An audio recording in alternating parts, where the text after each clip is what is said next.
Recording आ जाए आपके पास, share करवा दें। चलें बेटा, शुरू करते हैं हम। कंप्यूटर से बेटा स्टार्ट ले रहे हैं हम, और कंप्यूटर के बारे में हम शुरू करेंगे। कुछ आपके थ्योरी के लेक्चर होंगे। आपके पहले आपको मैं थ्योरी टाइप पढ़ाऊंगा कुछ चीज़ें, उसके बाद फिर एमसीक्यूज टाइप करेंगे। मिसाल के तौर पे कंप्यूटर फंडामेंटल की अगर मैं बात करूं तो उसका पहले हम थ्योरी पढ़ेंगे, फिर वो जो हमारा इलेक्ट्रॉनिक बोर्ड है उसके ऊपर उसके एमसीक्यूज, उस पर कोई पिक्चर हैं साथ में रैम की, रूम की, या इनपुट डिवाइस की, या किसी आउटपुट डिवाइस की, तो वो आपको साथ साथ दिखा दूंगा ताकि आपके माइंड में वो प्रिंट हो जाए एक चीज़। इस तरह से हम चलेंगे, ठीक है। इस तरह से फिर हम आगे चले जाएंगे एक्सेल पे, वर्ड पे, और पावर पॉइंट पे, और इंटरनेट के हवाले से जो चीज़ें हैं, वो जो सारी चीज़ें हैं वो इस तरह से हम लेके चलेंगे, ठीक है। कंप्यूटर से बेटा अब आप लिखना शुरू करेंगे। अब आप सवाल एंड पे लूंगा बेटा, आपके क्वेश्चन एंड पे अड्रेस करूंगा मैं, ठीक है। कंप्यूटर जो है बेटा लैटिन वर्ड है, आपको पता है। लैटिन पूछ लेता है कभी कभी कौन सी लैंग्वेज का वर्ड है। लैटिन वर्ड है एक, जिसका नाम है, जिसके स्पेलिंग है हमारे पास कंप्यूटर, TARE, जिसका मतलब है टू कंप्यूट, मतलब टू काउंट, टू कैलकुलेट। क्या मतलब है कंप्यूटर का? To compute, to count, to calculate. शुरू में आपको पता है काउंटिंग के लिए ये मशीन यूज की गई थी स्टार्ट में, ठीक है। तो ये इसका मतलब है, ये है क्या बेसिकली, इसकी डेफिनेशन चले आगे चल के हम देखेंगे। इसकी हिस्ट्री के ऊपर और इसकी जनरेशन के ऊपर अलग से एक लेक्चर होगा, ठीक है। उसके लिए आपने परेशान नहीं होना। अभी थोड़ा सा हम कंप्यूटर की जो ब्लॉक डायग्राम है वो देख लेते हैं, और फिर थोड़ी सी इसकी मैं आपको बताता हूँ ब्रीफ। अच्छा, इसमें फादर ऑफ कंप्यूटर कभी कभी पूछ लेता है। तो कंप्यूटर अगर आप हम देखें, दुनिया का सबसे पहला कंप्यूटर जो दुनिया में आया वो अबाकस था हमारे पास। थोड़ा सा ऐसे लिख लें,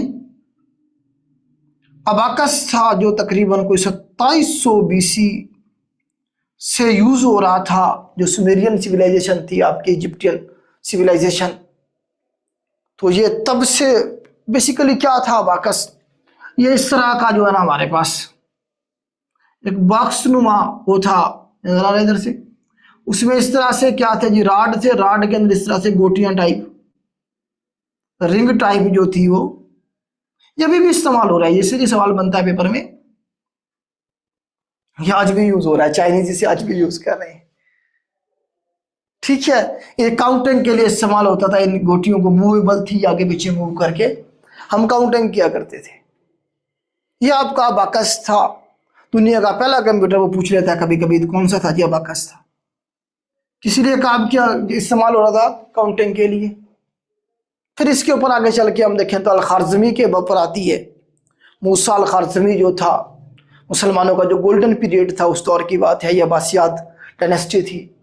उसने जो है ना जी एल्गोरिदम बनाया। एल्गोरिदम बेसिकली क्या है, सेट ऑफ इंस्ट्रक्शन है किसी भी प्रॉब्लम को सॉल्व करने के लिए, स्टेप बाय स्टेप जिसे हम फॉलो करते हैं, वो एल्गोरिदम होता है बेसिकली। कंप्यूटर के एल्गोरिदम आप आगे चल के देखेंगे, ठीक है। वो पूछता है कभी कभी कि एल्गोरिदम पे किसने काम किया, तो अल-खारज़मी ने किया। फिर आगे चल के आप देखें तो पास्कलाइन मशीन आई 1600 में, 1630-35 की बात है ये। पास्कलाइन दुनिया का पहला कैलकुलेटर जिसे कहा जाता है, पास्कल नामी बंदे ने वो इन्वेंट किया था, पास्कलाइन मशीन कहते हैं उसे, ठीक है। इसी तरह से हम आगे चलते हैं तो फिर 1822 के अंदर मैकेनिकल इंजन एक बंदा बनाता है जिसका नाम था जी हमारे पास चार्ल्स बेबेज। चार्ल्स बेबेज साहब थे जी, इन्होंने बनाया 1822 के अंदर। साल याद रखने की जरूरत नहीं है, वैसे आपको मैं बता रहा हूं। चार्ल्स बेबेज साहब जो थे, इन्होंने क्या किया जी, पहले मैकेनिकल इंजन बनाया 1822 के अंदर। फिर आगे चल के इन्होंने 1837 में एनालिटिकल इंजन बनाया, जिसे दुनिया का पहला कंप्यूटर कहा जाता है। मतलब है कि अगर आप देखें तो फादर ऑफ कंप्यूटर पूछता है पेपर में, किसे कहते हैं जी, चार्ल्स बेबेज साहब को कहते हैं। हालांकि वो अपना काम मुकम्मल नहीं कर पाया था due to shortage of funds, पैसे नहीं थे उसके पास। आगे चल के फिर इसके काम को इसका बेटा था हेनरी बेबेज, उसने आगे चलाया। 1910 के अंदर उसने फिर उसके जो प्रोजेक्ट थे उन्हें मुकम्मल किया था। तो जो आज का हमारा कंप्यूटर है उसका जो बेसिक कंसेप्ट था, जो थीम था, जो आप कहेंगे उसे, वो किसने बनाया? चार्ल्स बेबेज ने बनाया। चार्ल्स बेबेज ने दिया, इसीलिए फादर ऑफ कंप्यूटर इसे हम कहते हैं। फिर आगे चल के कंप्यूटर साइंस, पूरी एक साइंस अलग से बना दी गई, या फादर ऑफ मॉडर्न कंप्यूटर भी कहता है कभी कभी। वो एलन ट्यूरिंग साहब हैं जी, एलन ट्यूरिंग, जिसने ट्यूरिंग मशीन बनाई थी 1936 में तकरीबन इसने बनाई थी ये ट्यूरिंग मशीन। इसे कहा जाता है father of computer science, computer science का फादर, या फिर मॉडर्न कंप्यूटर का फादर भी एलन ट्यूरिंग को कहेंगे। ट्यूरिंग मशीन बनाई थी इसने सेकंड वर्ल्ड वॉर के दौरान। ठीक है, तो इस तरह से कंप्यूटर की इवोल्यूशन हुई और ऐसा ऐसा मामला बेहतर होते चले गए। फिर ENIAC आया सबसे पहला, जिसे हम डिजिटल कंप्यूटर कहते हैं। इस तरह से फिर 1982 में पहला PC आया, 1982 में IBM ने जो बनाया था। मतलब इस तरह से इवोल्यूशन होती चली गई इसकी, एवोल्यूशन कहेंगे, बल्कि इसकी एवोल्यूशन प्रोसेस था, ये बेहतर होता चला गया। आज आपके सामने AI है, आर्टिफिशियल इंटेलिजेंस जो है आपके सामने है, तो वो तकरीबन हर चीज़ को रिप्लेस करता जा रहा है और आगे चल के जो है ये खा जाएगा मैन पावर को। ठीक है, थोड़ा सा मैंने आपको ओवरव्यू दिया, इसका पूरा हिस्ट्री का अलग से एक लेक्चर आपको मिलेगा, ये नहीं भी लिखेंगे तो कोई मसला नहीं है। थोड़ा सा मैंने आपको बताया कि हमें पता होगे कंप्यूटर स्टेप बाय स्टेप किस तरह से चला। ठीक है, इसकी हिस्ट्री का जनरेशन का अलग से लेक्चर होगा, ये चला दें थोड़ा सा। ठीक हो गया बेटा। तो हम जरा आप देख लेते हैं इसका जो ब्लॉक डायग्राम है वो देख लेते हैं कंप्यूटर की, और उसके अंदर फिर हम जरा डिस्कस करेंगे जो इसके पार्ट्स हैं उनकी। देखिए हमारे पास कंप्यूटर के दो पार्ट्स हैं, एक हमारे पास सॉफ्टवेयर है और दूसरा हमारे पास हार्डवेयर है। हार्डवेयर और सॉफ्टवेयर, इसे शॉर्ट लिख रहा हूं SOW, सॉफ्टवेयर और हार्डवेयर। हार्डवेयर आप समझे कंप्यूटर के वो कंपोनेंट्स, वो पार्ट्स जो फिजिकली एग्जिस्ट करते हो, जिन्हें हम टच कर सके, जिसे हम छू सके। ठीक है, सॉफ्टवेयर ऐसे समझे कि मिसाल के तौर पे मैं आपके सामने खड़ा हूं, ये मेरी बॉडी है, ये क्या है? हार्डवेयर है। ये क्या है? हार्डवेयर है मेरा, टच कर सकता हूं मैं, छू सकता, आप नहीं कर सकते, आप स्क्रीन को टच करेंगे। ठीक है, तो ये मेरा क्या हार्डवेयर है। मेरे अंदर एक रूह है जो आपको नजर नहीं आ रही, मुझे भी नजर नहीं आ रही, लेकिन है रूह मेरे अंदर। तो जो सॉफ्टवेयर होती है वो कंप्यूटर की रूह होती है बेसिकली, ये जो फिजिकली एग्जिस्ट नहीं करती, जिसे टच नहीं कर सकते, हम छू नहीं सकते, लेकिन उसके बगैर, रूह के बगैर मेरा बॉडी किसी काम का है। जिस इंसान में से रूह निकल जाती है वो डेड बॉडी होती है, वो किसी काम की नहीं होती। तो इन हार्डवेयर को चलाने के लिए हमें फिर आगे सॉफ्टवेयर बनाने पड़ते हैं। फिर आगे उसकी टाइप्स हैं हमारे पास, सिस्टम सॉफ्टवेयर हैं, फिर एप्लीकेशन सॉफ्टवेयर हैं, फिर यूटिलिटीज़ हैं, वो आगे चल के हम देखेंगे। तो अभी हम जरा देख रहे थे कि हार्डवेयर में हमारे पास जो ब्लॉक डायग्राम है उसमें हम देखेंगे कि हमारे पास सबसे पहले क्या होगा बेटा, इनपुट डिवाइसेस होंगी। मतलब इनपुट हम देते हैं किसे जी?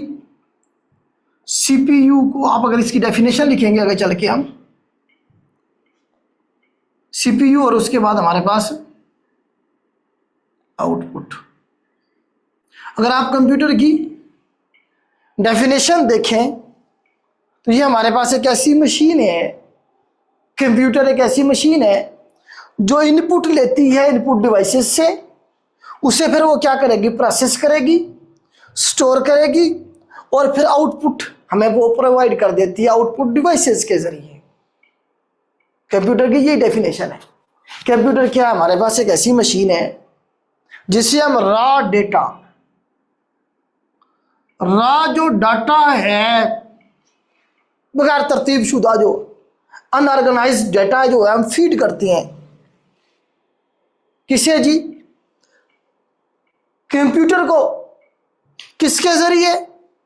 इनपुट डिवाइसेस के जरिए, माउस के जरिए, कीबोर्ड के जरिए, स्कैनर के जरिए, इस माइक के जरिए मैं कर रहा हूं आपको सिस्टम को डेटा फीड।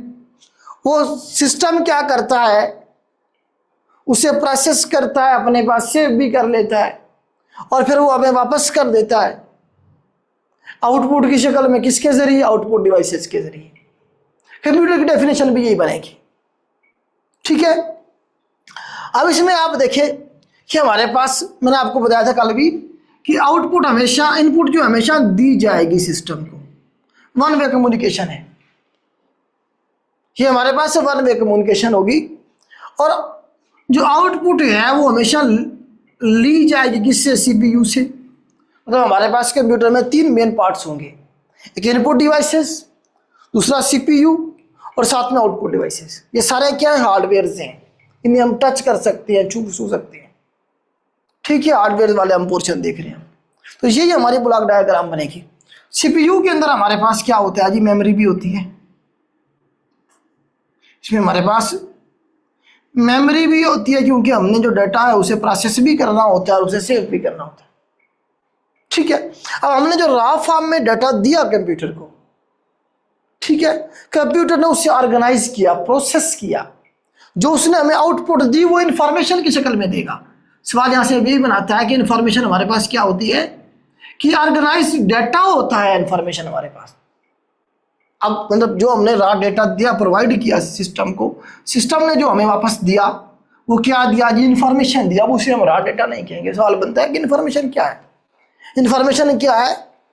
ऑर्गेनाइज्ड डाटा है जो हमने रॉ फॉर्म में सिस्टम को दिया था, वो हमारे पास क्या होगी?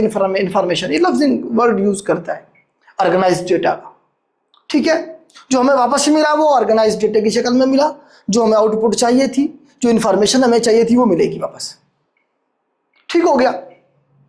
अब इसमें हम इनपुट डिवाइसेस को देखेंगे पहले, फिर हम थोड़ा सा सीपीयू को भी देखेंगे। चलो पहले हम सीपीयू को देख लेते हैं। इसे मैं रेस करता हूँ क्योंकि कंप्यूटर का जो हमारे पास मेन अगर कोई चीज़ है तो वो क्या है? सीपीयू है सिंपली। इसे हम प्रोसेसर भी कह देते हैं। कंप्यूटर है भी बेसिकली वही, बाकी उसके पेरिफेरल्स है, लेकिन मेन वही है हमारे पास। देखें, आपने देखा होगा कि हमारे पास जिस तरह का जो है ना जी, मिसाल के तौर पे मॉनिटर रखा हुआ है, ये उसके साथ यहाँ हमारे पास क्या है जी? इस तरह से बॉक्स होता है। इसके साथ यही मेरे पास माउस होगा, उसके साथ यही मेरे पास क्या होगा जी? कीबोर्ड होगा। ये हमारे पास टोटल अगर हम देखें तो इस तरह का हमारे पास क्या होता है जी? कंप्यूटर का सेटअप होता है, ठीक है। तो इसमें हमारे पास ये जो सीपीयू है, सेंट्रल प्रोसेसिंग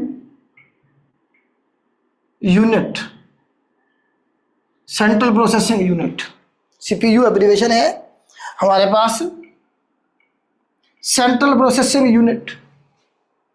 सीपीयू बेसिकली क्या है? देखें, ये हमारे पास सीपीयू नहीं है, ये केबल है। ये हमारे पास केबल हो सकता है, बॉक्स हो सकता है। इसके अंदर हमारे पास क्या होगा जी? बॉक्स दिख रहा हूं, चलें बॉक्स के अंदर हमारे पास क्या होता है? मदरबोर्ड होता है। मदर बोर्ड होगा एक, जिसके ऊपर डिफरेंट छोटी छोटी चिप लगी होंगी। इसके ऊपर क्या होंगे जी? कुछ सिलिकॉन की चिप्स लगी होंगी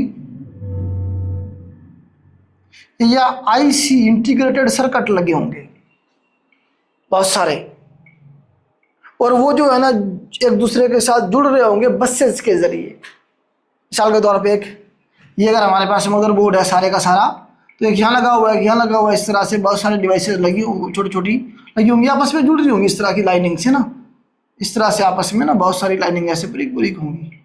वो क्या है? बेसिकली बसेस होती हैं वो सारी की सारी, जो इन्फॉर्मेशन को कैरी करती है एक जगह से दूसरी जगह, मैसेज को लेके जा रही होती है, ठीक है। तो मदरबोर्ड के ऊपर हमारे पास क्या होता है जी, मैं दिखाऊंगा आपको आगे चल के ये सारी चीज़ें। तो उसके ऊपर जो सिलिकॉन चिप्स लगी होती हैं छोटी छोटी, वो हमारे पास उनमें से एक चिप होती है सीपीयू की, central processing unit. Central processing unit जिसे हम कहते हैं, छोटी सी एक चिप होती है, ठीक है। और इसी तरह से रैम भी होती है, रोम भी होती है, बाकी भी और बहुत सारी चीज़ें होती हैं, ठीक है, उस मदरबोर्ड के ऊपर। सवाल एक ये बनता है कि अगर मदरबोर्ड आपका मतलब है कि ख़राब हो जाए, उसका डायरेक्टरी एरिया जो है वो डैमेज हो जाए, तो आपका सब कुछ ख़त्म हो जाता है। मदरबोर्ड ख़त्म हो गया, इसका मतलब है जिसने मैसेज पहुंचाना है एक जगह से दूसरी जगह, वो आपका जो कम्युनिकेशन का सिस्टम है वही ख़राब हो गया। आपका कोई भी जो डिवाइस उसके ऊपर लगी हुई है चिप, वो काम करेगी नहीं करेगी, मैसेज आगे पहुंचा ही नहीं पा रही। तो अगर मदरबोर्ड हमारा ख़राब हो जाए तो फिर हमारी कोई भी मतलब हमारा कंप्यूटर डेड हो जाता है, इस तरह समझ लें आप। सवाल इस तरह से बनाता है कि अगर मदरबोर्ड का डायरेक्टरी एरिया जो है वो डैमेज हो जाए तो देन उसका रिजल्ट क्या निकलता है, फिर हमारा सिस्टम बिल्कुल भी काम नहीं करता, ख़त्म हो जाता है, ठीक है। यहाँ से एक सवाल मेरे जहन में आया, मैंने बता दिया। खैर जी, तो इस तरह से हमारे पास जो छोटी सी जो चिप होती है बेसिकली वो होता है सीपीयू, ठीक है। अब सीपीयू को हम क्या कहते हैं जी, आपने अक्सर सुना होगा brain of a computer. Brain of computer कहता है, और वो साथ में हार्ट ऑफ कंप्यूटर भी कहता है। ये काम करता है सीपीयू कंप्यूटर के दिमाग के तौर पे और हार्ट के तौर पे। देखिए, जो भी हमने काम करवाना है, जो भी हमने डेटा फीड किया सीपीयू, अब सीपीयू ने उसे क्या करना है, प्रोसेस करना है। एक तो वो जो सीपीयू है, वो जो छोटी सी चिप है, वो सारा जो ऑपरेशन है उसे कमांड कर रही होगी। मतलब आप इसे देख लें कि इसके दो पार्ट्स हो जाएंगे हमारे पास। एक हमारे पास हो जाएगा सीयू और दूसरा हो जाएगा एएलयू। दो पार्ट्स हो जाएंगे हमारे पास सीपीयू के। CU control unit, control unit हो जाएगा, और दूसरा एएलयू अरिथमेटिक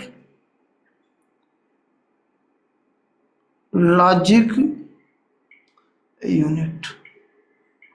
दो मतलब इसके आगे हमारे पास पार्ट्स हो जाएंगे, सीयू और एएलयू। सीयू का काम क्या है, कंट्रोल करना।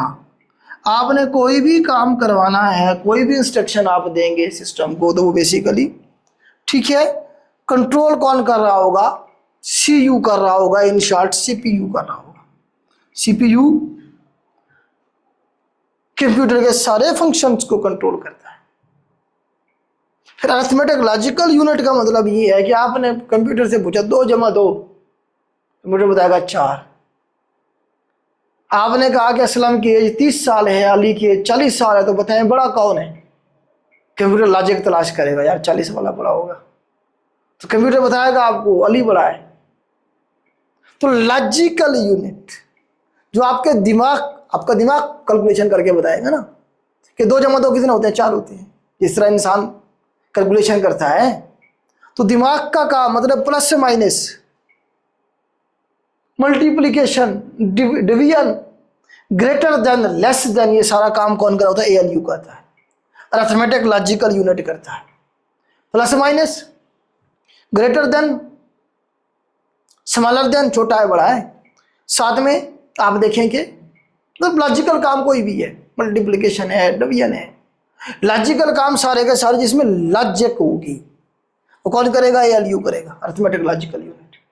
दिमाग का काम करेगा, मतलब इसीलिए ब्रेन ऑफ कंप्यूटर दिमाग का काम कर रहा है ना। सीयू कंट्रोल यूनिट, ठीक है। हार्ट ऑफ कंप्यूटर इसलिए इसे कह देते हैं कि हमारा हार्ट अगर काम करना छोड़ दे, इंसान का बॉडी पूरी की पूरी डेड हो जाएगी, खत्म हो जाएगी।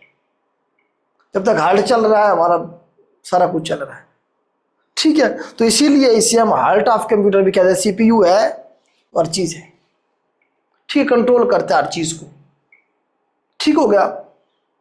तो सीपीयू का मैंने आपको थोड़ा सा बताया, brain of computer, heart of computer. 2 parts देखिए हमने इसके, कंट्रोल यूनिट और अरिथमेटिक लॉजिकल यूनिट। तीसरा इसमें मेमोरी भी होती है, कल भी मैंने आपको बताया, रजिस्टर मेमोरी।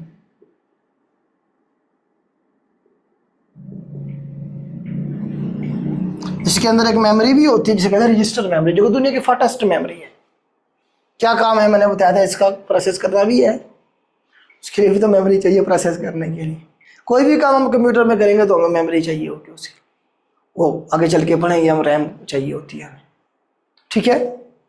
तो इसमें जो मेमोरी होगी वो इनसाइड सीपीयू होती है, वो दुनिया की फास्टेस्ट मेमोरी है। इसके बाद कैशी मेमोरी फास्टेस्ट है। ये थोड़ा सा मैंने आपको बताया सीपीयू के हवाले से। अब अगर आप देखें सीपीयू बनाने की जो कंपनीज हैं दुनिया में, सबसे ज़्यादा जो सीपीयू बना रही है, पूछ लेता है largest company in the world जो सीपीयू बना रही है, वो इंटेल है हमारे पास। इंटेल जो है ये दुनिया की सबसे बड़ी कंपनी है सीपीयू बनाने वाली। बिग ब्लू भी इंटेल को ही कहेंगे, चेक कीजिएगा, big blue is nickname of, मेरे ख्याल से शायद और कंपनी है। बिग ब्लू प्रोसेसर बनाने वाली सबसे बड़ी कंपनी, ये सवाल बनाए पेपर कौन सी है? इंटेल है। ये न्यूयॉर्क में, आपका न्यूयॉर्क कह रहा हूँ, इसका सिलिकॉन वैली में, अमेरिका की जो सिलिकॉन वैली है वहां पे इसका हेडक्वार्टर है। क्या कह रहा है? बिग ब्लू की कौन सी कंपनी को कहते हैं? मेरे जहन से सवाल निकल गया, ये भी सवाल बना है बिग ब्लू का भी। हाँ जी,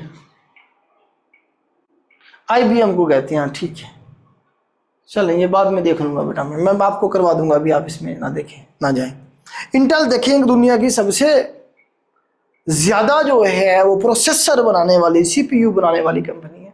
अक्सर आप जब भी सिस्टम ऑन करते हैं तो इंटेल लिखा हुआ आता है, प्रोसेसर इसका मतलब इंटेल का यूज हो रहा है उसके अंदर, ठीक है।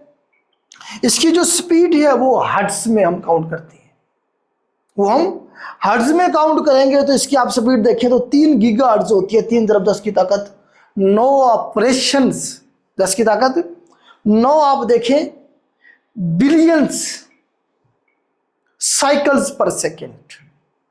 मतलब आप देखेंगे इसकी, आप ये लिख लेंगे स्पीड जो है मिनिमम वो 3 गीगाहर्ट्ज होती है। 3 × 10 की ताकत 9 हर्ट्ज, इस तरह से आप कह सकते हैं।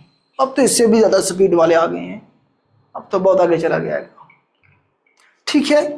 तो गीगाहर्ट्ज में मतलब है कि इसकी, वो पूछ सकता है इसकी जो सीपीयू की जो स्पीड है हम किस में मेजर करते हैं? गीगाहर्ट्ज में करते हैं, ठीक हो गया बेटा। तो ये थोड़ा सा मैंने आपको इसके कंप्यूटर के जो सीपीयू है उसके बारे में बताया। अब जरा थोड़ा सा हम देखते हैं जो ब्लॉक डायग्राम बनाई थी हमने उसमें इनपुट डिवाइसेस को। आज हम इनपुट डिवाइसेस करेंगे, कल हम इंशाल्लाह आउटपुट डिवाइसेस और बाकी पोर्शन करेंगे।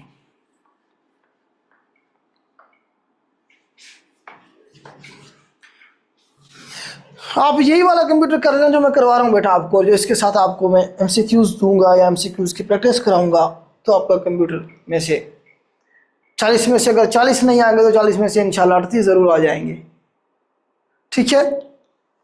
चलें जी, तो इनपुट डिवाइसेस की हेडिंग दे लें। इनपुट डिवाइसेस,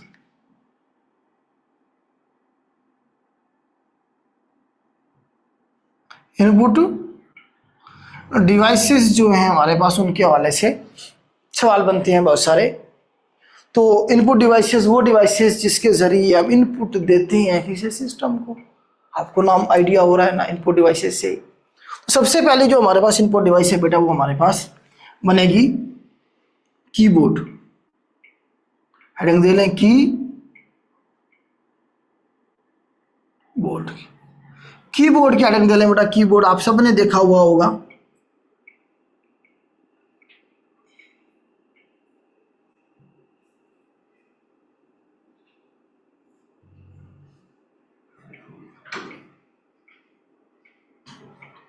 इस तरह से हमारे पास होता है। यहाँ ऊपर ऊपर हमारे पास लिखा होता है F1, F2, F3, F4, F12, इस तरह से। यहाँ नंबर लिखने 1 2 3 4 5 6 इस तरह से लिखे होंगे। यहाँ लिखा होगा QWERTY,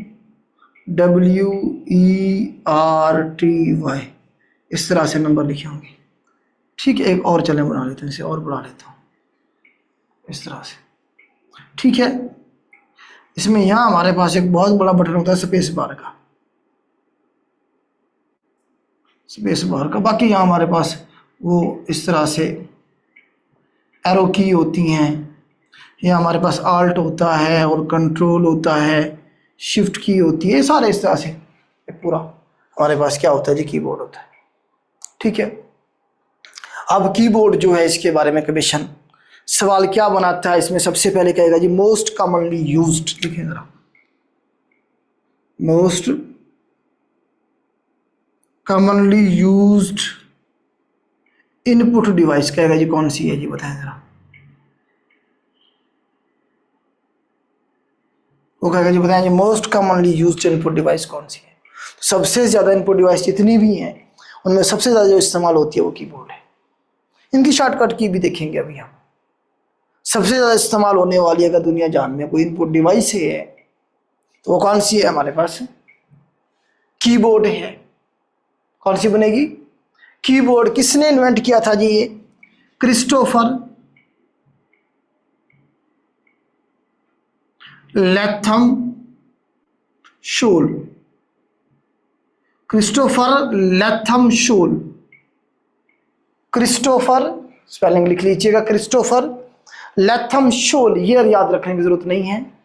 1870 की दहाई में वैसे ये बनाया गया था, इसके बहुत सारे वर्जन आए हैं, छोड़ दें आप इसका साल, कोई जरूरत नहीं है करने की। इन्वेंटर का नाम जरूर याद है, क्रिस्टोफर लैथम शोल साहब जो थे, इन्होंने इसे इन्वेंट किया था। इसे क्या कहेगा जी, कीबोर्ड को वो फीडिंग डिवाइस भी कह सकता है। इससे हम डेटा क्या करते हैं, फीड करते हैं, फीडिंग डिवाइस कहेगा। ठीक है, स्टैंडर्ड इनपुट डिवाइस भी कहेगा, स्टैंडर्ड इनपुट डिवाइस इसका दूसरा नाम बता रहा हूं आपको। वो कमीशन किस तरह से इसे इसके बारे में सवाल पूछेगा, which of the following is a standard input device, keyboard mouse इस तरह से ऑप्शन दे देगा। ठीक है, फीडिंग डिवाइस, या इसे इस तरह से सवाल भी उसने दिया है कि feeding of data by depression of की, बाय डिप्रेशन ऑफ की का लफ्ज यूज करता है वो, कि कीज को दबा के, डिप्रेशन ऑफ की को दबा के जिसके जरिए हम डेटा क्या करते हैं, फीड करते हैं सिस्टम को, सीपीयू। ये सारे लफ्ज वो इस्तेमाल कर सकते हैं। इसके अलावा मैं देख लेता हूं कोई और वर्डिंग उसने अगर कभी यूज की है। Entry of text, entry of text कह सकते हैं आपको वो, of text by feeding, by depression of की। ठीक है, इसी तरह से आप फीडिंग डिवाइस मैंने बता दिया, मोस्ट कॉमनली यूज भी बता दिया, स्टैंडर्ड इनपुट डिवाइस भी बता दिया। ये 3-4 नाम से वो से आपके कीबोर्ड को पुकार सकता है। किसने इन्वेंट किया, क्रिस्टोफर लैथम शोल ने किया। अब इसके ऊपर जो कीज हैं उनके हवाले से सवाल बनते हैं कि एक स्टैंडर्ड जो हमारे पास कीबोर्ड होता है उसकी, उसके ऊपर कितनी की होती है, पहला सवाल ये बन सकता है। 104 की होती है बेटा इसके ऊपर। जो स्टैंडर्ड है वैसे 109 भी हैं, 111 भी हैं, 107 भी हैं। इस तरह गेम जो खेलते हैं जो लोग, उनमें स्पेशल कुछ कीज उसमें ऐड होती हैं, उनका स्पेशल एक कीबोर्ड होता है। ठीक है, लेकिन जो हम यूज कर रहे होते हैं कॉमनली वो उसमें कितनी होती है, 104 होती है। ये भी सवाल बन सकता है कितनी की होंगी, इसमें 104 की होंगी। फिर उन की के यूजेज के हवाले से सवाल बनेंगे। इसे मैं अरेज करता हूँ, इसे मैं अरेज करता हूँ जी। क्या है जी, इसमें सबसे पहला क्वेश्चन ये है कि इसमें कुछ की है जिन्हें हम फंक्शंस की कहते हैं।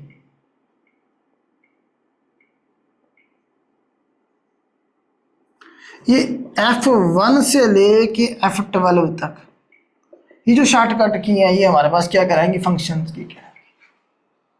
F1 से लेके पूछेगा F12 तक जो कीज है उन्हें हम क्या कहते हैं, फंक्शंस की कहेंगे। एक स्पेसिफिक फंक्शन दिया गया, ये वही परफॉर्म करती हैं बस। ठीक है, फंक्शंस की जो है हमारे पास इन्हें एक स्पेसिफिक फंक्शन असाइन किया गया है। ठीक है, तो इन्हें हम क्या कहते हैं, फंक्शंस की कहते हैं। F1 से F से फंक्शन याद रखें, F1 से F12 तक। इसमें कभी कभी वो पूछ लेता है कि F1 किस लिए यूज होता है, F2 का पूछता है वो, F3 का पूछता है, F5, F7 और F12। ये 3-4 शॉर्टकट की जिनके बारे में वो पूछ लेता है हमेशा। F1 हम किस लिए यूज करते हैं जी? हेल्प के लिए, पूछते हेल्प के लिए आप क्या करते हैं F1। F2 रीनेम के लिए, F2 रीनेम, F3 सर्च के लिए, F5 रिफ्रेश के लिए और F7 स्पेलिंग मिस्टेक के लिए, स्पेल चेक स्पेलिंग मिस्टेक के लिए। F12 यूज करते हैं सेव एज के लिए। ये पूछ लेता है अक्सर, सारी नहीं की हमने, सारी करेंगे तो ये भी भूल जाएंगे आपको, जो करने वाली है पहले हम वही कर रहे हैं, बाकी भी कोई होगी तो हम कर लेंगे आगे चल के। नजर आ रहा है आपको F12 नीचे लिखा हुआ या नहीं नजर आ रहा? जी बेटा नजर आ रहा है? हाँ जी,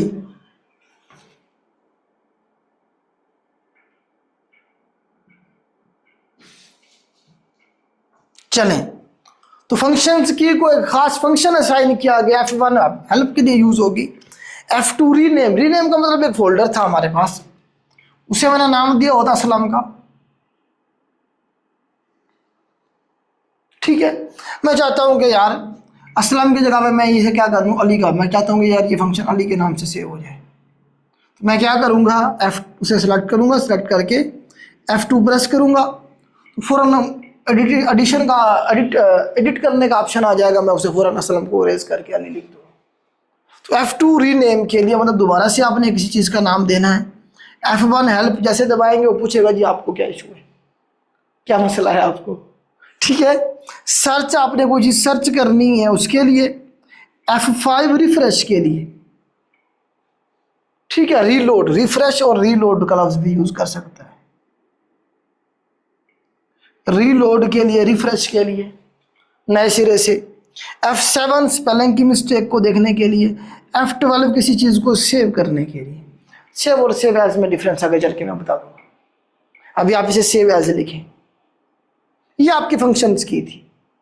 आगे चलते हैं, हम इसे मैं रेस करता हूँ। कीबोर्ड के ऊपर सबसे बड़ी की कौन सी होती है, ये सवाल बनता है। हाँ जी बताएं, सबसे बड़ी की मैंने कौन सी बनाई है कीबोर्ड के ऊपर, देखिए बताएं। सबसे बड़ी की जो है कीबोर्ड के ऊपर स्पेस बार की है। स्पेस बार की आप जो है स्पेस देनी होती है, उसके लिए सबसे बड़ी जो की है वो कौन सी है जी, कीबोर्ड के ऊपर स्पेस बार की है, ठीक है। सवाल बनाए। फिर हमारे पास टॉगल्स की हैं कुछ,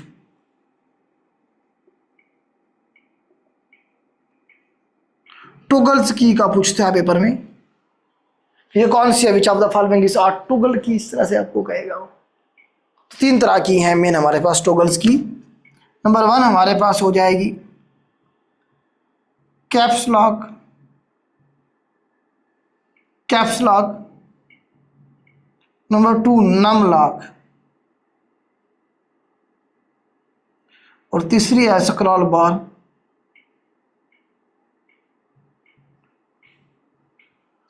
scroll bar, scroll lock, bar नहीं लॉक।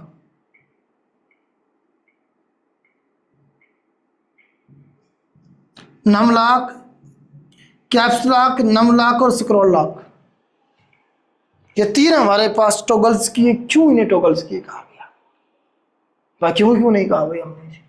टॉगल्स की होती क्या है, ये वो की होते हैं जो स्विच की तरह काम करते हैं, मतलब ऑन और ऑफ के तौर पे।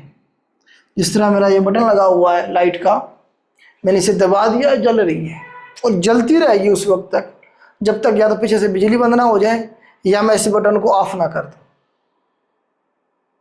अगर मैंने लाइट ऑफ कर दी हुई है तो हमेशा वो बंद रहेगी लाइट जब तक कि मैं बटन को ऑन ना करूं।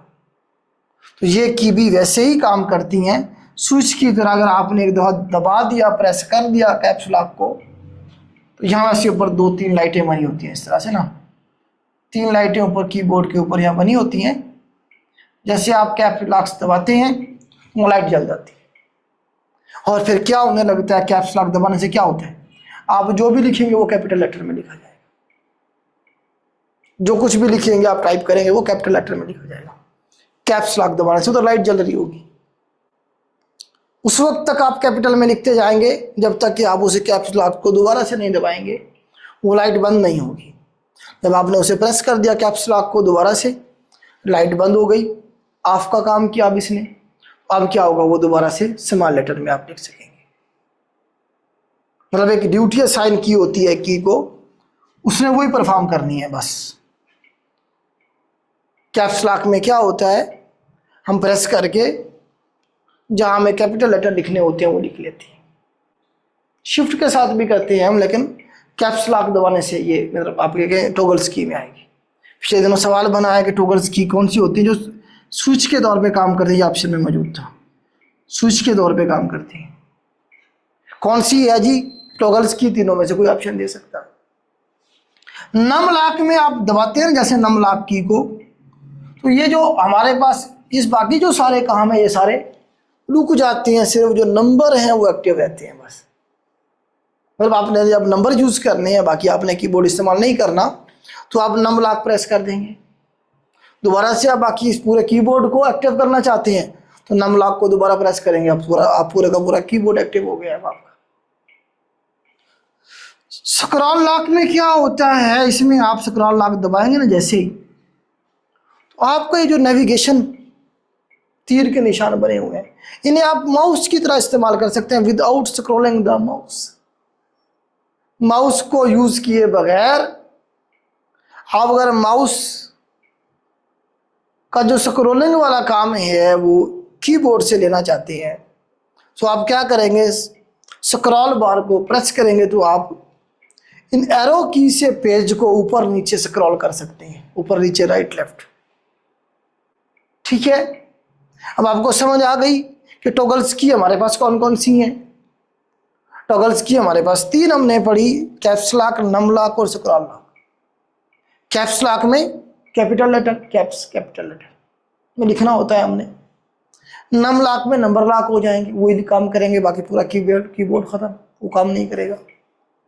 स्क्रॉल लॉक में हम पेज को स्क्रॉल कर सकते हैं ऊपर नीचे, किसके जरिए, कीबोर्ड के जरिए, एरो की के जरिए।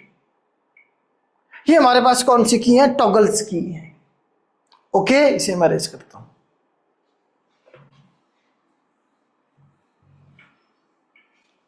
नेक्स्ट है जी हमारे पास नेविगेशनल की कर लेते चलें।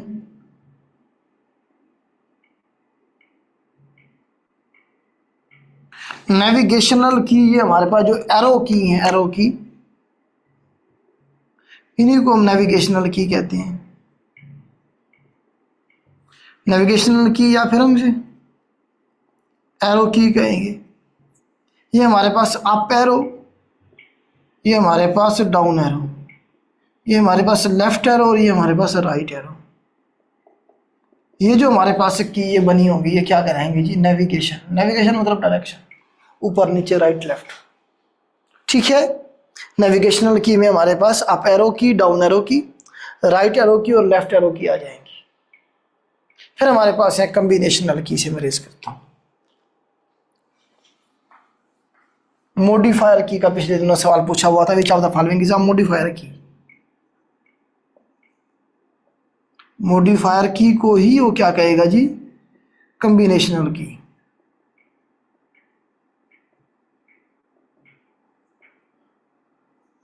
कॉम्बिनेशनल की या फिर मॉडिफायर की। ठीक है, ये हमारे पास दो की है। नंबर वन है जी हमारे पास control plus shift plus alt, बल्कि तीन हो जाएंगे, आल्ट शिफ्ट और कंट्रोल। ये तीनों की मतलब प्लस तो मैंने वैसे लिख दिया है, मतलब एक हमारे पास कंट्रोल, नंबर दो हमारे पास शिफ्ट, नंबर तीन हमारे पास आल्ट, तो तीन की हो जाएगी। ये हमारे पास मॉडिफायर की कॉम्बिनेशन। क्यों? क्योंकि ये जो की हैं ये खुद में कुछ नहीं है, ये कॉम्बिनेशन किसी और की के साथ मिला के काम करेंगे। आप सारा दिन आल्ट की को दबा के बैठे रहें, शिफ्ट की को दबा के बैठे रहें, कंट्रोल की को बैठे रहें, कोई फर्क ही नहीं पड़ेगा कंप्यूटर को, क्योंकि वो खुद में कुछ है ही नहीं।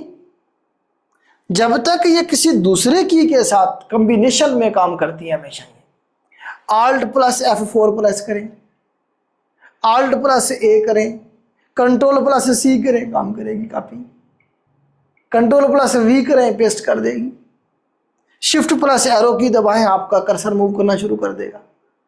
जिधर आप एरो तो प्रेस करेंगे, वैसे शिफ्ट दबा के सारा दिन बैठे रहे, कोई फर्क ही नहीं पड़ेगा इसे। तो ये कॉम्बिनेशन में काम करती हैं। मॉडिफायर की भी इन्हीं को कहा गया, क्योंकि ये मॉडिफाई करते हैं किसी और की को, जिसके साथ ये काम कर रहे हैं उसे मॉडिफाई कर रही होती है ये, इसीलिए इन्हें हमने क्या कहा, मॉडिफायर की कहा, या फिर इन्हें हमने कॉम्बिनेशनल की कहा। समझ आ गई बात को कि की के हवाले से मैक्सिमम ये सवाल बनते हैं जो मैंने करवा दिए हैं। कोई एक आधा रह गया तो बेटा आप खुद भी ऐड कर सकेंगे, या जो एमसीक्यूज करवाएंगे उसमें कवर हो जाएगा। तो ये क्वेश्चन थे आपके कीबोर्ड के हवाले से। जो पहली हमने इनपुट डिवाइस की कौन सी की, हमने कीबोर्ड की।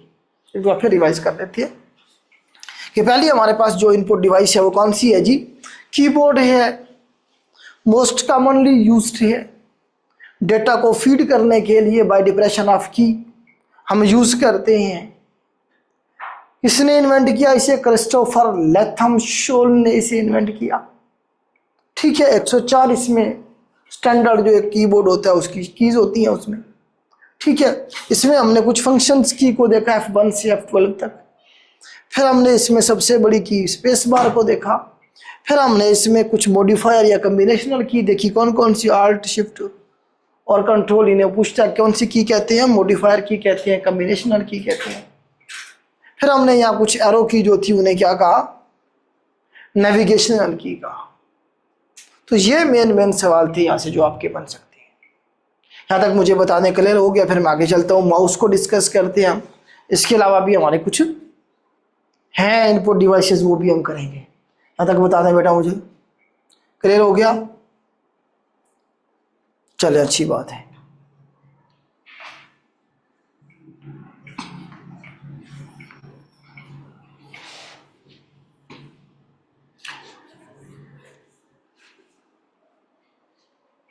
नेक्स्ट है जी हमारे पास माउस।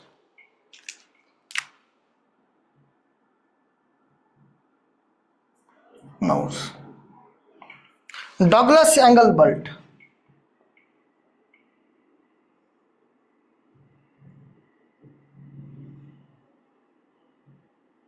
डगलस एंगलबर्ट साहब थे जी। 1963-64 में इसे इन्वेंट किया गया। साल याद रखने की ज़रूरत नहीं है, याद रह जाए तो अच्छी बात है। डगलस एंगलबर्ट नामी बंदा था, उसने इसे इन्वेंट किया। इसकी जो शेप है कुछ इस तरह से होगी।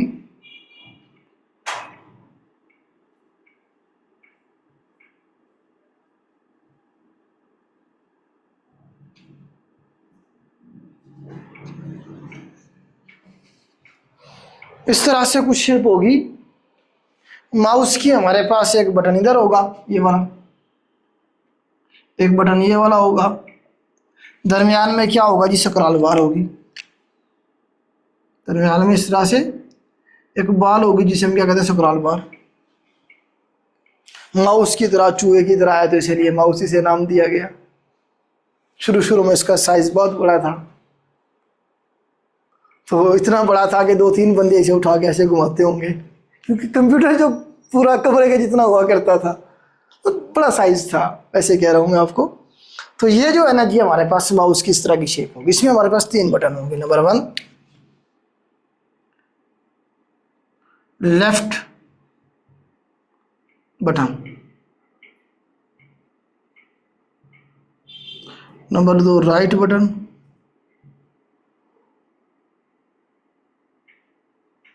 Number 3 scroll bar. स्क्रॉल बार 3 बटन होंगे इसमें हमारे पास, लेफ्ट बटन, राइट बटन और स्क्रॉल बार। लेफ्ट वाला ये कर लें, लेफ्ट कर लें, ये राइट वाला। जो लेफ्ट बटन है वो सिलेक्शन के लिए यूज करेंगे हम। किसके लिए पूछ लेता है वो आपसे, सिलेक्शन। कोई भी आइटम आपने सेलेक्ट करना है तो आप देखिए ऐसे हो, आपके मिसाल के तौर पे आप ये माउस यूज कर रहे हैं दो उंगलियां ऐसे, तो आप इससे, ये जो उंगली होती है, ये वाला जो बटन होगा, इससे आप सेलेक्ट करती हैं कोई भी चीज़ आपने सेलेक्ट करनी है। मतलब ये वाला जो बटन है आपका सिलेक्शन के लिए यूज़ होगा, इसके लिए कोई आइटम आपने सेलेक्ट करना है, ठीक है। जबकि राइट बटन जो होगा ये आपको शॉर्टकट मेन्यू देगा,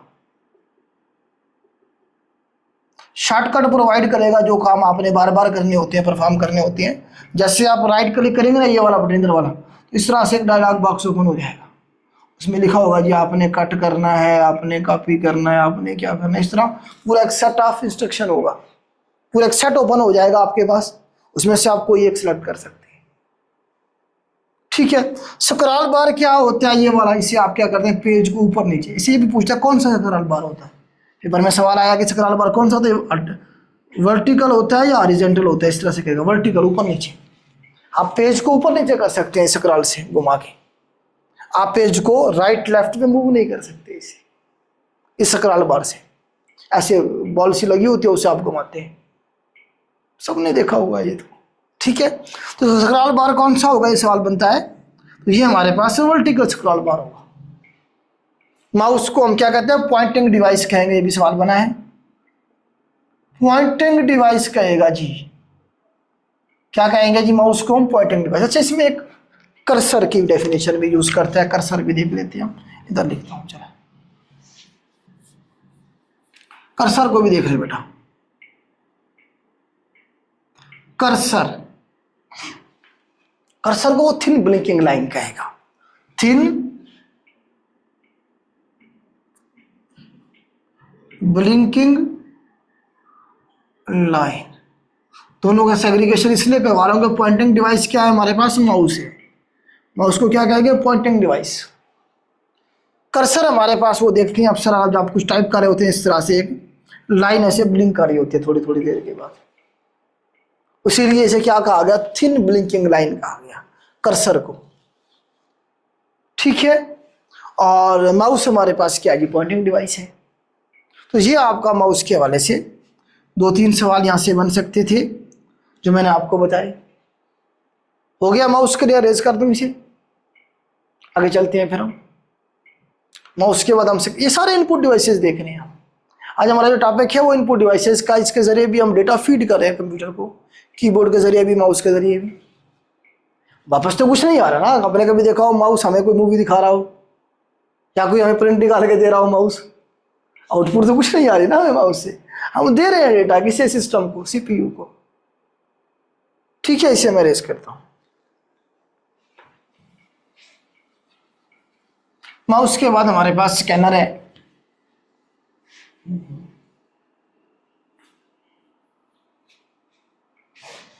स्कैनर है जी नेक्स्ट हमारे पास, स्कैनर। अगर आप इसकी शेप देखें तो रफ सी मैं बना देता हूं,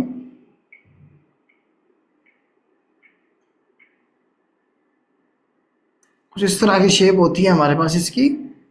इसमें हम रखते हैं पेज, यहां से करते हैं हम बंद, और वो क्या करते हैं, हमें उसका जो स्कैन्ड फॉर्म है उस डॉक्यूमेंट की वो हमें दे देता है। अब आप स्कैन करवा के लाते हैं कोई चीज़, आप समझते हैं कि यार ये तो हमें आउटपुट दी है इसने, स्कैनर क्या हुआ, आउटपुट डिवाइस हुआ, नहीं बेटा ऐसा नहीं है। स्कैनर का काम इसे स्कैन करके सिस्टम तक देना है, बस आपके कंप्यूटर तक देना है, इसके बाद इसका काम खत्म हो गया है। जो प्रिंट लेके आया, प्रिंटर से लेके आए, अगर आप प्रिंट नहीं भी ले रहे, आप स्क्रीन पे देख रहे हैं, तो स्क्रीन जो मॉनिटर है वो भी क्या, आउटपुट डिवाइस है। तो आउटपुट डिवाइस के जरिए आप उसके आउटपुट ले रहे होते हैं, इसका काम सिर्फ क्या होता है, स्कैन करके सिस्टम तक पहुंचा देना, इसका काम खत्म हो गया। आपको प्रोवाइड करना है, इसका काम नहीं है, वो मॉनिटर का या फिर आपके प्रिंटर का काम होता है। तो अक्सर बच्चे इसे समझते हैं स्कैनर शायद कोई इनपुट आउटपुट डिवाइस है, हम आउटपुट स्कैन करवा के लाते हैं कोई भी तस्वीर या कुछ भी, ठीक है। तो इसमें थोड़ा सा आपने कंफ्यूज नहीं होना, जो इसमें हम डॉक्यूमेंट स्कैन करते हैं वो जेपीईजी की शक्ल में होता है,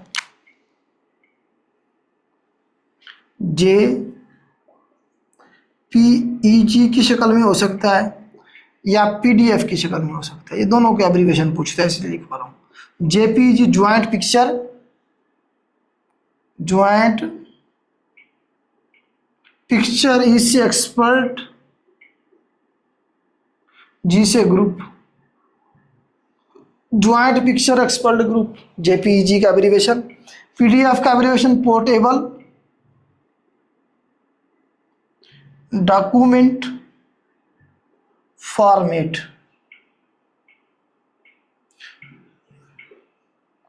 पोर्टेबल डॉक्यूमेंट फॉर्मेट जो है ये एब्रीवेशन होगा पीडीएफ का, और जेपीईजी का एब्रीवेशन। ये पूछता है सारे सवाल बेटा पूछे गए, जो शौक नहीं है मैं आपको ये करवा रहा हूँ, ये जो सवाल रिपीट हो रहे होते हैं वही करवा रहा हूँ आपको मैं ऑर्गेनाइज करके। JPEG joint picture expert group पूछा हुआ है, PDF portable document format.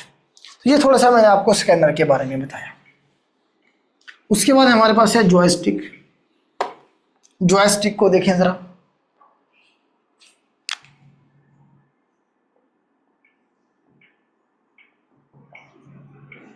Joystick अगर आप इसकी तस्वीर देखें, जॉयस्टिक की देखिएगा आज जाके, बल्कि मैं आपको दिखाऊंगा आगे चल के।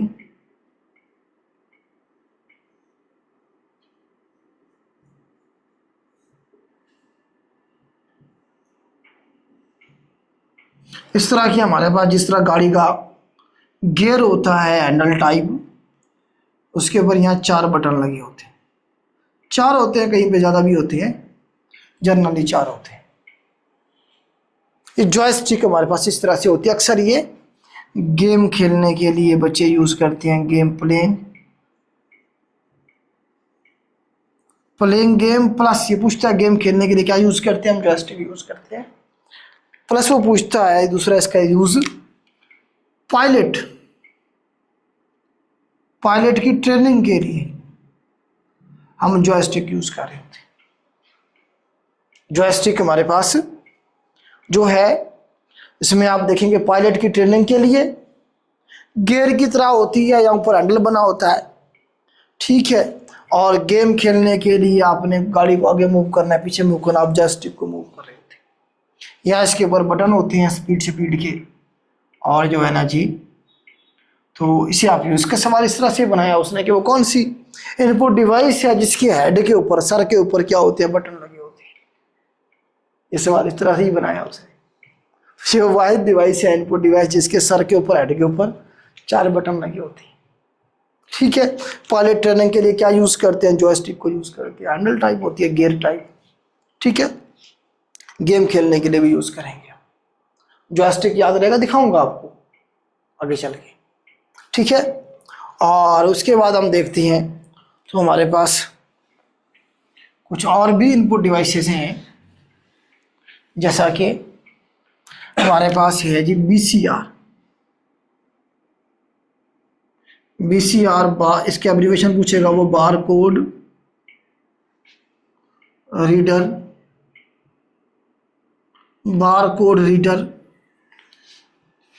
बारकोड। आजकल हम मार्केट जो भी चीज़ लेने जाते हैं ना, उसके ऊपर एक बारकोड लगा होता है। इस तरह का बारकोड होता है, वो आपका लाइनिंग होती है, उसमें लाइनिंग होती है बस, और कुछ नजर नहीं आ रहा होता है। लाइनिंग ब्लैक कलर में लाइनिंग होती है बड़े जोर की।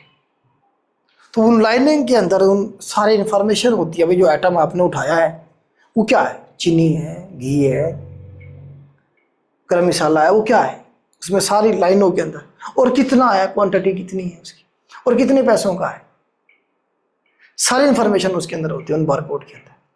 उस बारकोड को स्कैन करने के लिए बीसीआर यूज़ कर रहे होते हैं। जब आप बिल करवाने जाते हैं तो बंदा कितनी छोटी सी डिवाइस होती है, ऐसे उसे उठा के खड़ा होता है, ऐसे उसके सामने बारकोड को लेके जाता है, वो स्कैन कर लेता है, वो बता देता है इसका वज़न कितना है, इसका रेट कितना है, और ये चीज़ है क्या, ठीक है। वो एब्रीवेशन पूछेगा आपसे, बारकोड रीडर कहेंगे इसे हम, ठीक है। याद रहेगा बारकोड आपको। नेक्स्ट है हमारे पास MICR। शॉप्स के ऊपर ये यूज़ हो रहा होता है MICR, देख लें जरा। MICR एब्रीवेशन पूछेगा इसका, magnetic ink, magnetic ink, C से करेक्टर, और R से रिकॉग्निशन,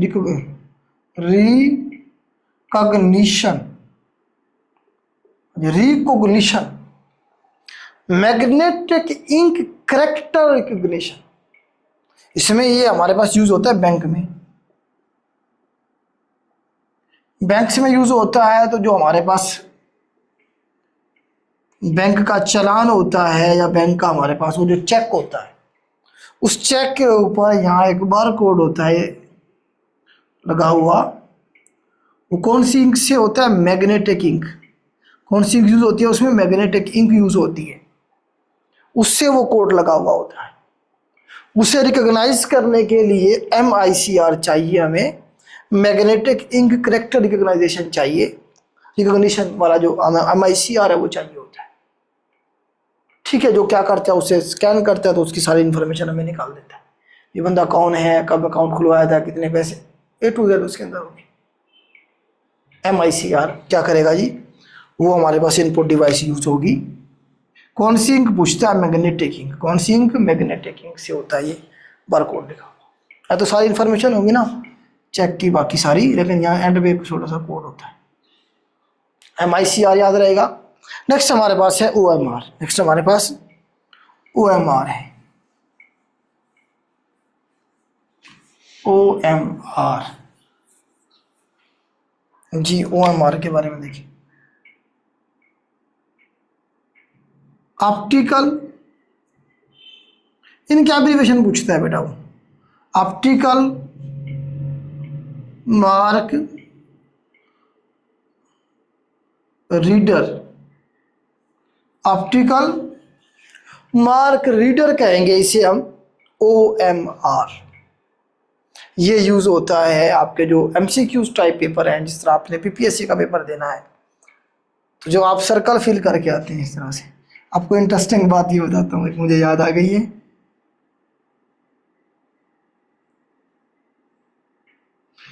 A, B, C और D, आप क्या करते हैं? सर्कल फिल करके आते हैं। अब इन्हें चेक करने के लिए क्या है, PPSC के पास क्या है जी? कुछ मशीनें हैं। उन मशीनों को क्या कहा गया? OMR कहा गया। पहले 6 थी, अब मेरे ख्याल से बढ़ाई हैं कमीशन ने।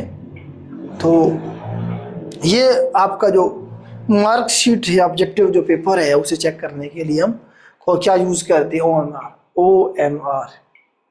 चाहे वो मैट्रिक इंटर के पेपर के MCQs का पोर्शन हो या फिर आपका PPSC का MCQs का पोर्शन या FPSC का, मशीन चेक करती है। अब शुरू में क्या था जी? उसमें प्रोग्राम फीड किया जाता है। अब शुरू मिसाल के तौर पे ऑप्शन जो क्वेश्चन नंबर 1 है, ये क्वेश्चन नंबर 1 ये है, चलिए क्वेश्चन नंबर 1 ये है, 2 ये है, 3 ये है, 4 ये। क्वेश्चन नंबर 1 का मिसाल के तौर पर B ठीक था, B फिल कर दिया।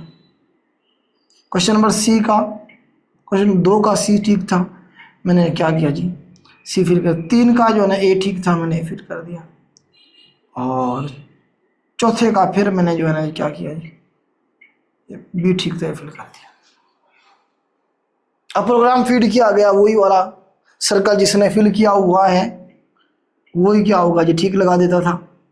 अब एक ज़हीन बंदा आप जैसा कोई पेपर अटेम्प्ट करने गया, उसने कहा यार कंप्यूटर में चेक करना है, मैं क्या करूं? मैं बजाय वो चेक करेगा जो फिल होगा, मैं क्या करता हूँ? मैं चारों को फिल कर देता हूँ। मतलब ये भी फिल कर दिया उसने, ये भी कर दिया, ये भी कर दिया, ये भी कर दिया। अब जब मशीन में गया तो मशीन ने तो वो ठीक वाले को देखना था, बाकी तो देखनी नहीं थी। मशीन ने कहा जी ओके है, ठीक है। अगला सवाल भी उसने ऐसे ही किया, फिल कर दिया, ये भी कर दिया, ये भी कर दिया, मशीन ने इसे भी ठीक कर दिया। फिर उसने क्या किया जी? इस तरह उसने 100 के 100 क्वेश्चन क्या कर दिए? चारों के चारों फिल कर दिए। रिजल्ट क्या आया? 100/100। PPSC वाले सर पकड़ के बैठ गए, यार कौन सा ऐसा जवान है नेगेटिव मार्किंग के बावजूद 100 में से 100 नंबर ले गया। पेपर निकाला गया, देखा गया तो जवान ने क्या किया हुआ था, ये किया हुआ था। उसके बाद उन्होंने कहा गया वो क्या करेगा जी? प्रोग्राम उन्होंने अगेन फीड किया। उन्होंने कहा बाकी भी खाली फिल होने चाहिए, जो ठीक है वो पूरा फिल हो, बाकी एम्प्टी होने चाहिए। ये रिफॉर्म्स हम खुद करवाते हैं, इस तरह की ब्लंडर करके हम सिखाते हैं बेसिकली टेक्नोलॉजी को कि यार आपने ये गलती की, इसे आप इस तरह से सुधारें। ठीक है, तो ये था जैसा कोई सही, उसने ये किया था। ठीक है, OMR याद रहेगा आपको, ऑप्टिकल मार्क रीडर। ठीक हो गया। ये भी हमारे पास क्या इनपुट डिवाइस है, हम उसके सामने ऐसे स्कैन करते हैं, लेके जाते हैं शीट को, वो वहाँ से जो है ना जो उसे की फीड की जाती है जी, फला ABCD कोड जो होते हैं उसके अकॉर्डिंगली वो मार्किंग करके 1 मिनट में आपको दे देता है। ठीक हो गया, और मार्क क्लियर हो गया। नेक्स्ट हमारे पास जॉयस्टिक भी हो गया बेटा हमारे पास। नेक्स्ट है जी इनपुट डिवाइस, आपकी वेब कैमरा है, और उसके बाद आप देखें कि हमारे पास ट्रैक बॉल है, लाइट पेन और ट्रैक बॉल देखें जरा, track ball, track ball, track ball हमारे पास अगर इसकी आप शेप देखें तो हमारे पास ये कुछ इस तरह से बनेगी।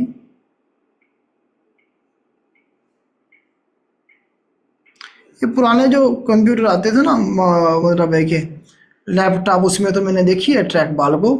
अब आजकल तो आपको जदीद निज़ाम है सारे का सारा, आजकल का पता नहीं है।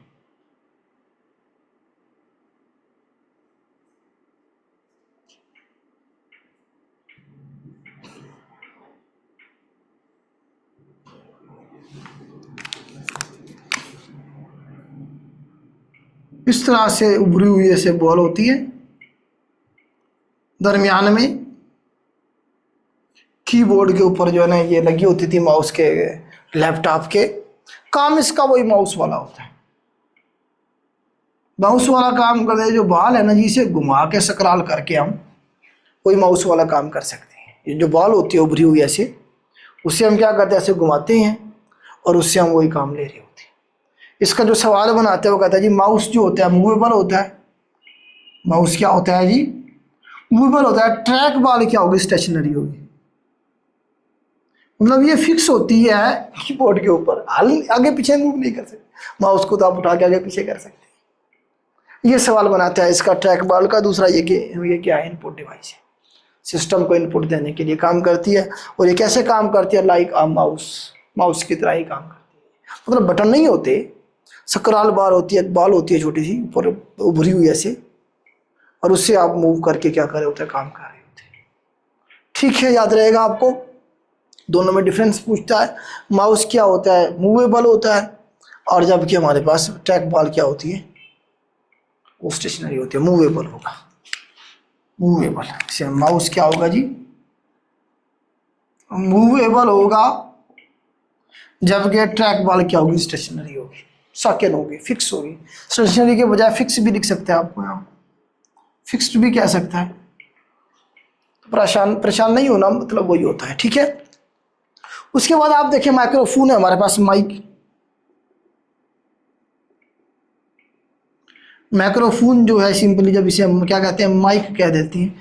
ये जो मैं यूज़ कर रहा हूँ माइक्रोफोन, इसका काम यहाँ से मेरी आवाज़ को कंप्यूटर तक पहुँचाना है, सिस्टम तक पहुँचाना, आप तक पहुँचाना नहीं है।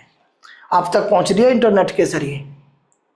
अगर मैं रिकॉर्डिंग कर रहा होता, लाइव क्लास ना चल रही होती, तब भी इसने अपना काम परफॉर्म करना था। मेरे डिवाइस जो है वहाँ तक आवाज़ पहुँचानी थी, बस इसका यही काम है। आप तक पहुँचाना इसका काम नहीं है माइक का। ठीक है, तो ये भी क्या है, इनपुट डिवाइस है, मेरी जो आवाज़ है वो सिस्टम तक पहुँचा रहा है। ठीक है, इसी तरह से नेक्स्ट हमारे पास है जी माइक्रोफोन हो गया। लाइट पेन है, ऐसे देखें लाइट पेन जो डिजिटल स्क्रीन है उनके ऊपर लिखने के लिए हम क्या करते हैं जी, लाइट पेन यूज़ करते हैं। शुरू में मोबाइल भी आए थे जिसके साथ एक पेन दिया होता था, मोटोरोला के मोबाइल थे शायद स्टार्ट में, वो तो बंद हो गया। उसके साथ पेन होता था, वो उससे आप ऐसे टच करते थे जिस तरह आप हाथ से आजकल करते हैं, तो पेन से जो है ना इस्तेमाल की। लाइट पेन भी हमारे पास क्या है, हम जिस तरह से मैं कल यूज़ कर रहा था, आपको पता है नेक्स्ट यूज़ करूँगा। जो बोर्ड है हमारा, उसे मैं टच करता हूँ, जो मैं ऊपर लिखूंगा वो फीड हो जाएगा, इनपुट पहुंच जाएगी सिस्टम के पास। बेसिकली क्या है जी, वो डेटा पहुंचाने के लिए यूज़ हो रहा है, कहाँ तक, सिस्टम तक। इसी तरह से लाइट पेन हो गया, माइक्रोफोन हो गया बेटा, ट्रैक बॉल भी हो गया, और QR स्कैनर है, ऐप मोबाइल में यूज़ हो रही है। ये भी हमारे पास क्या है जी, इनपुट देने के लिए हम यूज़ करते हैं। तो मेजर जो आपके इनपुट डिवाइसेस हैं वो तकरीबन यही बनती है। इन्हीं के बारे में पूछेगा कौन सी है कौन सी, इसी में कुछ इनपुट आउटपुट डिवाइस डाल देगा। Which of the following is input device, which of the following is output device, इस तरह से आपको कहेगा। ठीक है, आज बस लेक्चर ज़्यादा लंबा नहीं करते, तो उम्मीद करता हूँ ये पोर्शन आपको क्लियर हो गया होगा। कल इंशाल्लाह आउटपुट डिवाइसेस करेंगे, मेमोरी को भी हम कल देख लेंगे। ठीक है, जो बच्चे जाना चाहते हैं वो चले जाएं, जिन्होंने सवाल पूछने हैं वो बैठे रहें बेटा, जिन्होंने क्वेश्चन पूछने हैं वो बैठे रहें, और आपके जो सवाल हैं इंशाल्लाह सारे एड्रेस होंगे।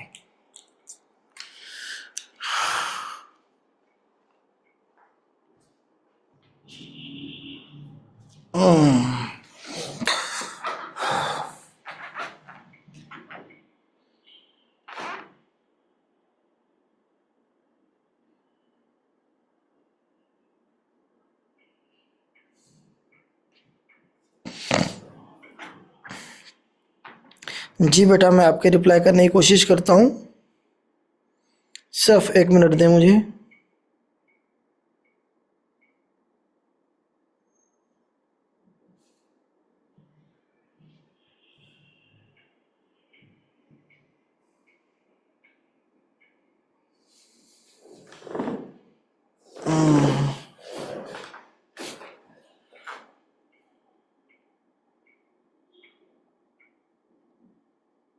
एक बच्चा कह रहा है सर क्या मैथ करना भी ज़रूरी है? जी बेटा ज़रूरी है, लेकिन वो पास पेपर वाली कर लेंगे तो काफ़ी रहेगा आपको इंशाल्लाह। सब की टोटल भी बताएं बेटा, जितनी आपको बताइए इतनी कर लें आज, आगे चल के हो जाएंगी सारी, एक दिन में नहीं होती, कभी भी आहिस्ता आहिस्ता टाइम लगता है, सारी हो जाएंगी बेटा। ठीक है, इंग्लिश की क्लास किस दिन होगी बेटा? एक सब्जेक्ट कब कंप्लीट होगा तो नया सब्जेक्ट हम शुरू करेंगे। इसके एमसीक्यूज कब शेयर करेंगे बेटा? इस पे हमाद असलम बेटा, इस पे लेक्चर, इसके एमसीक्यूज पे भी आपका लेक्चर होगा, क्लास होगी, सिर्फ ऐसे शेयर नहीं कर देंगे आपको। ठीक है, परेशान ना हो। हम माइक्रोफोन और लाइट पेन बेटा ये हमारे पास क्या है, बेसिकली इनपुट डिवाइसेस हैं, इनके ज़रिए हम डेटा देते हैं सिस्टम को, कंप्यूटर को। लाइट पेन से हम टच करके देते हैं, माइक्रोफोन मेरी जो आवाज़ है वो रिकॉर्ड कर रहा है, वो सिस्टम तक पहुंचा रहा है।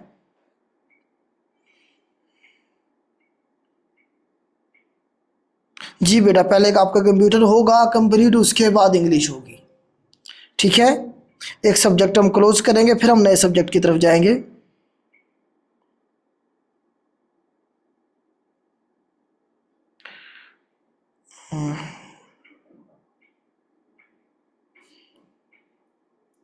अच्छा, एक बच्चा कह रहा है sir thin blinking line commando के नाम से इन्होंने ज्वाइन किया हुआ है कि थिन ब्लिंकिंग लाइन और पॉइंटिंग डिवाइस जो है मिक्स हो जाता है। बेटा देखिए, थिन ब्लिंकिंग लाइन आपको आइडिया हो रहा है, कर्सर जो होता है बेसिकली वो ब्लिंक करने वाली एक लाइन होती है।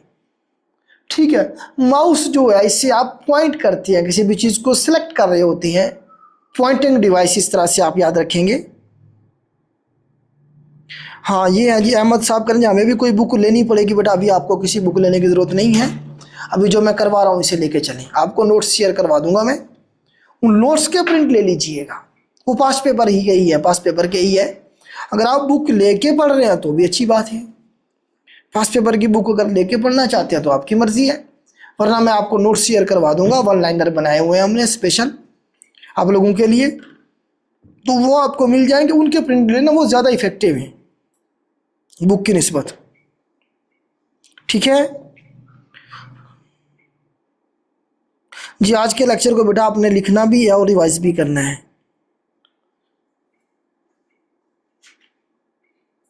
हाँ जी, ये एक बच्चा था जी, कर जी मेरा मुल्तान सेंटर है, कौन था ये?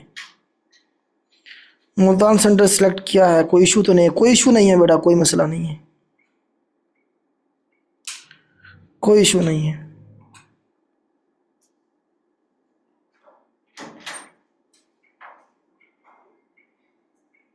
अच्छा, ये है अम्मार आफ्ताब साहब, करें जी पीरा के ला सिलेबस बहुत ज़्यादा है, 40% कंप्यूटर तो नहीं है। नहीं बेटा, ऐसा नहीं है, आपके जो कंप्यूटर का पोर्शन होगा वो 15 से 20 नंबर का होगा, लेकिन टॉपिक वही हैं बेटा, कंप्यूटर के जो टॉपिक हैं वही हैं जो सब इंस्पेक्टर वाले होंगे, तो उसमें कोई नई चीज़ नहीं है। मतलब ये है कि ना, ये नहीं है कि आपका सिलेबस कम हो जाएगा, सिलेबस वही है, तो हम सिलेबस को टारगेट करेंगे, ना कि हम सीट के पीछे भागेंगे। तो पीरा के जो लॉ हैं, वो जो चीज़ें हैं वो सारे होंगे, आपका पीरा का सिलेबस मुकम्मल होगा बेटा, आपके पास टाइम है अभी पीरा के लिए, परेशान ना हो। उसकी वजह ये है कि अभी आपकी रनिंग होनी है, पीरा वालों की अभी रनिंग होगी, जो लोग रनिंग क्लियर करेंगे वो फिर पीपीएससी की वेबसाइट पे जाके अप्लाई करेंगे, फिर जाके उनका एग्ज़ाम होगा। ठीक है। अगर आप लोग करना ही चाह रहे हैं अभी से कोई चीज़ एक्स्ट्रा, तो फिर पीरा के जो एक्ट हैं वो हम आपको शेयर कर देंगे। ठीक है, पीरा के एक्ट का जो पोर्शन है वो शेयर कर देंगे, आप वो कर लेना अलग से, अगर स्पीड बढ़ाना चाह रहे हैं तो। एक बच्चा है जिसका नाम है जी सादिया शौकत, ये कह रहे हैं जी कितने आवर्स पढ़ना चाहिए। बेटा डिपेंड करता है आपके ऊपर कि आपका जो है ना चीज़ों को याद करने का जो मतलब है कि टाइम है वो कितना है, लेवल क्या है, चीज़ों का एक्सपोजर कितना है। तो अभी आप मेरे ख्याल से अगर आपकी एज ये 20 से 25 के दरमियान में है, तो मेरे ख्याल से अगर आप कोई और जॉब नहीं कर रहे, कोई और काम नहीं कर रहे और ये सीट निकालना चाह रहे हैं, तो 8 से 10 घंटे कम से कम पढ़ें एक दिन में। अगर आप कोई साथ में कोई और जॉब भी आपको करनी पड़ रही है, मजबूरी है फिर, तो फिर आप 5-6 घंटे ज़रूर पढ़ें। सॉफ्टवेयर हार्डवेयर क्लियर नहीं हो बेटा सुन लेना, आगे चल के दोबारा से डिस्कस कर लेंगे सॉफ्टवेयर हार्डवेयर को, परेशान ना हो। हमजा नज़ीर जी बेटा आगे चले कर लेंगे।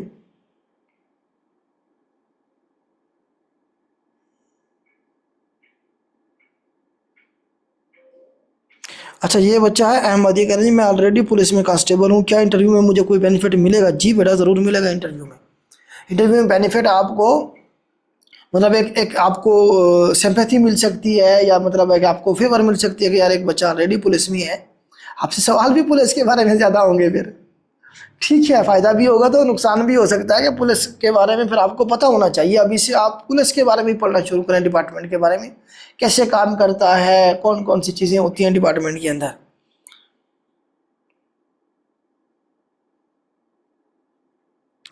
हाँ मोहम्मद सादुल्ला बेटा कोई नोट्स नहीं मिलेंगे आपको अभी। अभी आप ये लेक्चर सुनेंगे, इसे लिखेंगे, यही आपके नोट्स हैं। जब ये कंप्यूटर आपका कंप्लीट हो जाएगा फिर आपको नोट्स शेयर किए जाएंगे प्रैक्टिस के लिए। ठीक है साद बेटा, इस लेक्चर को सुनेंगे, आप लिखेंगे।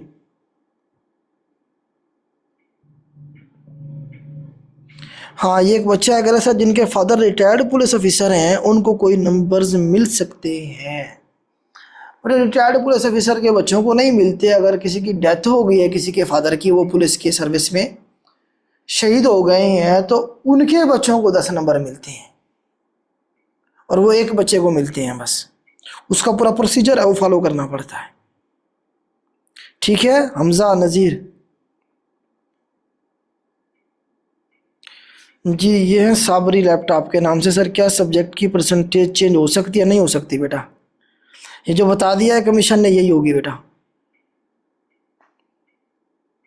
ठीक है साबरी लैपटॉप।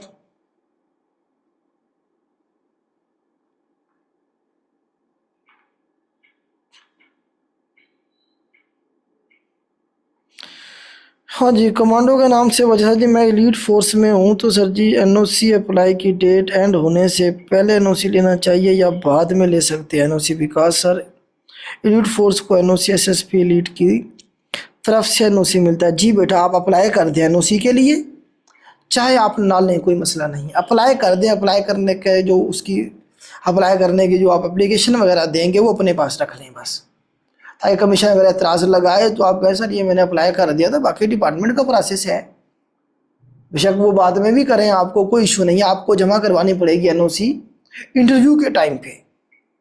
अभी आप अप्लाई करके जो एप्लीकेशन है वो अपने पास सेव रखें। ठीक है, क्लासेस पूरा वीक होंगी या 5 डेज, एक बच्चे ने पूछा हुआ है।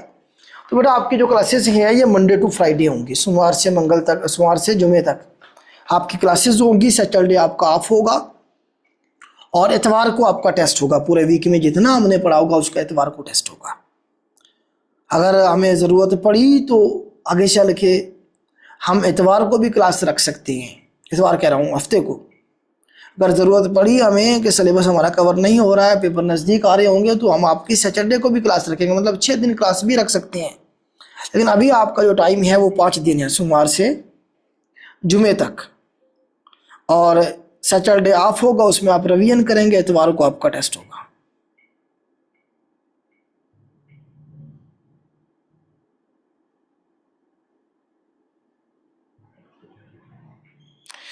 तो ये है मोहम्मद उस्मान बेटा, आप कह रहे हैं कि सर इसलिए समझ से थोड़ा सा नहीं पता चला। इंग्लिश की क्लास का बेटा आपने पूछा हुआ है, तो इंग्लिश की जो क्लास है वो अभी नहीं होगी, ये आपका कंप्यूटर कंप्लीट होगा इससे जान छूटेगी तो हम इंग्लिश की तरफ जाएंगे, ठीक है।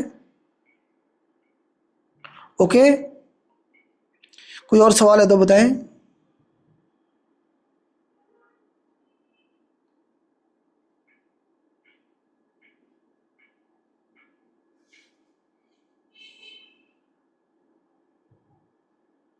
यार ये मैसेज मुझे क्यों नहीं दिख रहे हैं,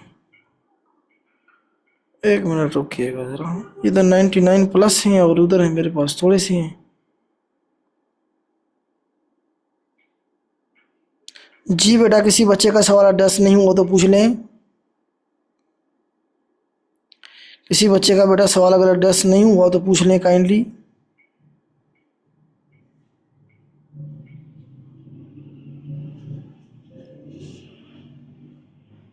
अच्छा, ये है मोहम्मद वारिस, ये कह रहे थे मैंने बीएस उर्दू किया हुआ है, मेरा इंटरव्यू इंग्लिश में होगा या उर्दू में। बेटा कोई मसला नहीं है, उर्दू इंग्लिश दोनों हो सकता है। मतलब कुछ आपके सवाल जो है इंग्लिश में आप रिप्लाई कर सकते हैं, जवाब दे सकते हैं, कुछ का उर्दू में दे सकते हैं, कोई इशू नहीं है। इस फोबिया से बाहर निकल जाएं। इंटरव्यू के टाइम पे देखा जाएगा, और वो आपको इंग्लिश अगर अच्छी नहीं आती है तो आप उर्दू में भी दे सकते हैं इंटरव्यू, कोई ऐसी बात नहीं है। इस चीज़ को ध्यान से निकाल दें, ठीक है।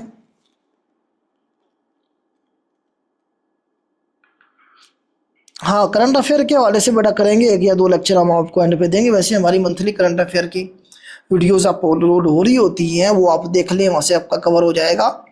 वरना जब आपका एग्जाम होगा उससे 1 दिन पहले 2 दिन पहले करंट अफेयर एंड पे ही करना होता है वैसे भी, क्योंकि अभी करेंगे फिर भूल जाएगा, तो वो आखिरी अभी में ही करना होता है। मैं आपको करवा दूंगा।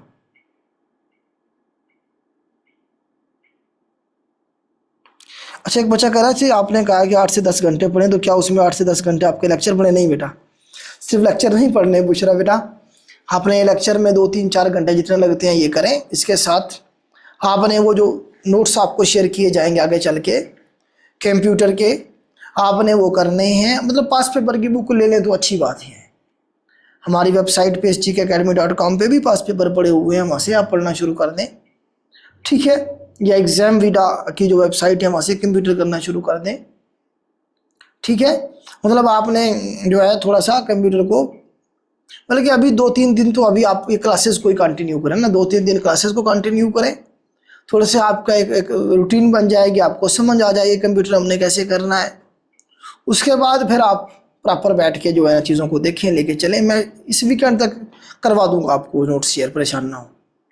कंप्यूटर के जो नोट्स हैं मैं आपको इंशाल्लाह, कल जुमा है, कल इंशाल्लाह अगर वो हमने दरअसल में हम उसकी दोबारा से चेकिंग कर रहे थे, उसमें कोई मिस्टेक जो है उसे देख रहे थे। कल अगर फाइनल हो गए तो कल शाम को, वरना परसों इंशाल्लाह हफ्ते को हम शेयर करवा देंगे आपको। वो आपने साथ साथ उन्हें टाइम देना है।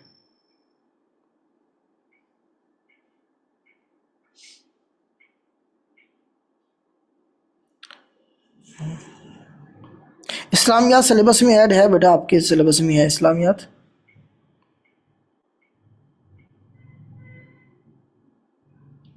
अच्छा, वारिस साहब कह रहे हैं जी मैं कस्टम में हूँ तो NOC कब देनी होती है? बेटा इंटरव्यू के टाइम में देनी होगी। अभी आप अप्लाई कर दें, अप्लाई की जो एप्लीकेशन है वो अपने पास रख लें। जी बेटा, ये मैसेज किधर जा रहे हैं यार? 90, अच्छा इधर जा रहे हैं, ओ सॉरी। ठीक है बेटा, मुझे अब मैसेज आपके दिखने शुरू हो गए हैं। हाँ, ये करें सर, जब आप पढ़ा रहे हैं सिर्फ वही कर रहे हैं। जी बेटा, अभी तो यही कर लें, इसी में आपकी तैयारी हो जाएगी। अभी यही करें, आगे चल के कुछ सोर्सेज हम ऐड करेंगे इसमें। एकेडमिक मार्क्स का बच्चे ने पूछा हुआ, तैयब नवाज साहब हैं। जी बेटा, एकेडमिक नंबर जो है आपके काउंट होंगे, एकेडमिक नंबर आपके काउंट होंगे। 5% आपके मैट्रिक के काउंट होंगे, 7% आपके इंटर के काउंट होंगे, और 28% आपके ग्रेजुएशन के होंगे, ठीक है।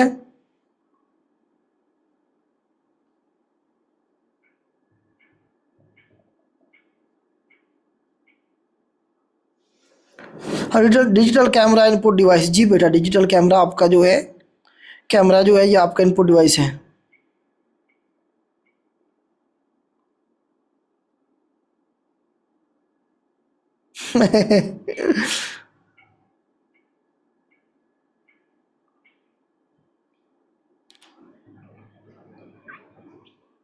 अल्लाह साया बेटा, आपका आपके मैंने सवाल पढ़ लिया है, तो इंशाल्लाह जल्दी मिल जाएंगे आपको। हाँ, ये बच्चा कह रहा है sir I am late today, आज का लेक्चर किधर मिलेगा? बेटा आपके जो क्लास का ग्रुप है उसी में मिल जाएगा। हाँ, ये मोहम्मद सैम है, कह रहे हैं 2 month session with pass paper enough for paper, we need other preparation for our side to crack the paper. बेटा अब यही 2 सोर्स जो मैं आपको बता रहा हूँ, पास पेपर वाला जो मटेरियल है वो, और साथ में ये लेक्चर कर लें तो आप इजीली इस एग्ज़ाम को में क्रैक कर सकते हैं, इसमें शॉर्ट लिस्ट हो सकते हैं। सर मेरी कॉन्ट्रैक्ट गवर्नमेंट जॉब है तो 30 दिन के नोटिस पे लीव कर सकते हैं, अनदर साइड क्या मैं एप्लीकेशन में गवर्नमेंट सर्वेंट शो कर दूँ? नहीं, ज़रूरत नहीं है बेटा, ये है इनाम। इनाम बेटा 30 दिन के अगर नोटिस पे अगर आप ऐसे कॉन्ट्रैक्ट बेस पे हैं तो फिर आपको शो करने की ज़रूरत नहीं है। जी कल क्लास होगी बेटा, एक बच्चे ने पूछा कल क्लास होगी, महर अदनान अली। ठीक है बेटा, आपके सवाल एड्रेस हो गए, मैक्सिमम लोगों के सवाल मेरे ख्याल से एड्रेस हो गए हैं, कोई और सवाल नहीं है। सेव और सेव एस में क्या डिफरेंस होता है मोहम्मद अफसाद? बेटा डिस्कस कर लेंगे आगे चल के, ठीक है, आपको प्रैक्टिकल करके दिखा दूंगा, परेशान ना हो। एकेडमिक नंबर इंटरव्यू के टाइम बेटा काउंट होंगे, आपके फाइनल रिकमेंडेशन में आपके जो नंबर काउंट होंगे ये सारे। जी बेटा किसी और बच्चे का कोई सवाल नहीं है? जी बेटा किसी बच्चे का कोई सवाल नहीं है? नहीं है तो फिर मैं क्लास एंड करता हूँ।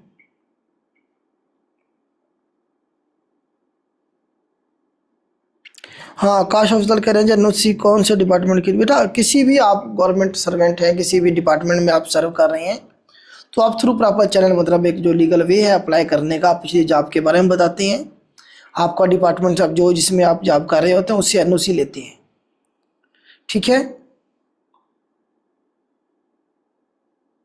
चैट मैंने लॉक की हुई या नहीं? बेटा लॉक नहीं की हुई मेरे ख्याल से। अच्छा ये है मजहर अवान साहब हैं, कह रहे हैं मेरा रिज़ल्ट तो आ गया है जुलाई में लेकिन अभी ट्रांसक्रिप्ट नहीं मिला। जी अप्लाई कर सकते हैं बेटा आप, रिज़ल्ट आ गया है, रिज़ल्ट के नंबर का आपको पता है, जिस डेट को रिज़ल्ट आया है वो वाली डेट आपको पता है, अप्लाई कर सकती हैं। वहाँ पे वो डेट मेंशन करेंगे, जो रिज़ल्ट डिक्लेयर डेट लिखनी होती है वो मेंशन करें, और साथ में जो है ना जो अपनी जो नंबर वगैरह CGP वगैरह वो लिखें। ट्रांसक्रिप्ट नहीं आया कोई मसला नहीं है बेटा, कोई इशू नहीं है। मार्क्स की डिवीजन बता दिया बेटा मैंने आपको, 40 नंबर का आपका एकेडमिक नंबर काउंट होंगे, 50 नंबर आपके रिटर्न के काउंट होंगे, 50% और 40% एकेडमिक और 100% आपका इंटरव्यू, टोटल 190 नंबर बनेंगे।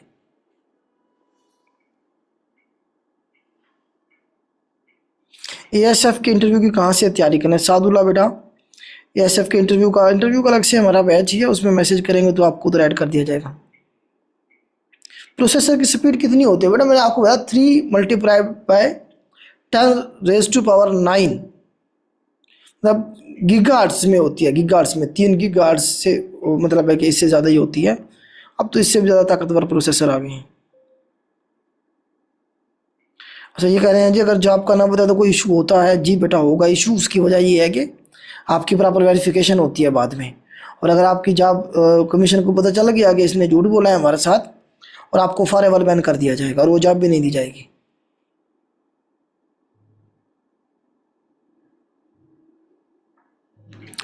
एक बच्चा है कह रहा है सर मैं यूनिवर्सिटी स्टडी कर रहा हूँ, क्लासेस इवनिंग में होती हैं 12 से 4, टाइमिंग कैसे मैनेज करूँ? तो ठीक है बेटा 12 से 4 होती है, फर्स्ट टाइम आपके पास पूरा टाइम है पढ़ने के लिए, तो आपके पास पूरा टाइम है, सुबह उठें फ्रेश हो नाश्ता करके बैठ जाएं पढ़ने के लिए, फिर अपना जो बैग उठा के चले जाएं यूनिवर्सिटी पढ़ने के लिए, वापस आएँ आके रेस्ट करें सोएं, ठीक है। 4 बजे आप आएंगे तो 8 बजे तक आपके पास 4 घंटे जिसमें आपने रेस्ट कर लिया, फिर 8 से 10 क्लास लें 2 घंटे की, फिर सो जाएं बस, सुबह उठ के अपना काम करें। हाँ रिटर्न के टोटल 50% होते हैं बेटा, आपके अगर 70 आए हैं तो आपके 35 काउंट होंगे उधर। परेशान ना हो इसके बारे में, आगे चल के आपको हर चीज़ की इंफॉर्मेशन आपको मिल जाएगी।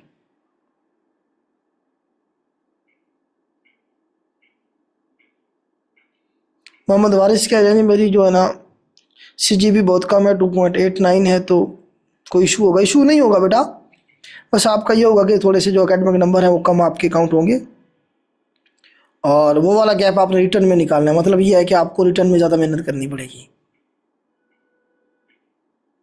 ठीक है।